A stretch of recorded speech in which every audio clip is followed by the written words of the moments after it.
ભારે વરસાદના કારણે મુખ્યમંત્રીએ ખાસ કરીને વડોદરા શહેર અને જિલ્લામાં દેવભૂમિ દ્વારકા તથા જામનગર જિલ્લાઓમાં પાણીમાં ફસાયેલા લોકો માટે રાહત કામગીરીને અગ્રિમતા આપવા તાકીદ કરી હતી। વડોદરામાં બચાવ રાહત કામગીરીનું માર્ગદર્શન કરી રહેલા આરોગ્ય મંત્રી ઋષિકેશ પટેલ અને રાજ્યમંત્રી જગદીશ વિશ્વકર્માએ પૂરની તથા લોકોના ઘરોમાં પાણી ભરાવાના કારણે ઊભી થયેલી પરિસ્થિતિની મુખ્યમંત્રીથી વાકેફ કર્યા હતા।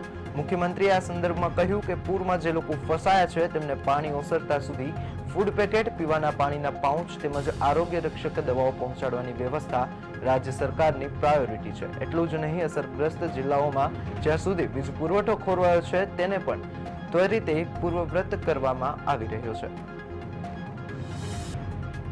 મુખ્યમંત્રી દ્વારા ભારે વરસાદના કારણે વિડીયો કોન્ફરન્સ યોજી સમીક્ષા કરવામાં આવી હતી। બચાવ રાહતની કામગીરી માટે મુખ્યમંત્રી ભૂપેન્દ્રભાઈ પટેલે સમીક્ષા કરી। મુખ્યમંત્રીએ વડોદરા અને દેવભૂમિ દ્વારકા, જામનગર જેવા જિલ્લાઓમાં પાણીમાં ફસાયેલા લોકો માટે રાહત કામગીરીની અગ્રિમતા આપવા માટે તાકીદ કરી છે। બચાવ કામગીરીનું માર્ગદર્શન કરી રહેલા મંત્રીઓ સાથે વિડીયો કોન્ફરન્સ યોજી સમીક્ષા કરવામાં આવી હતી।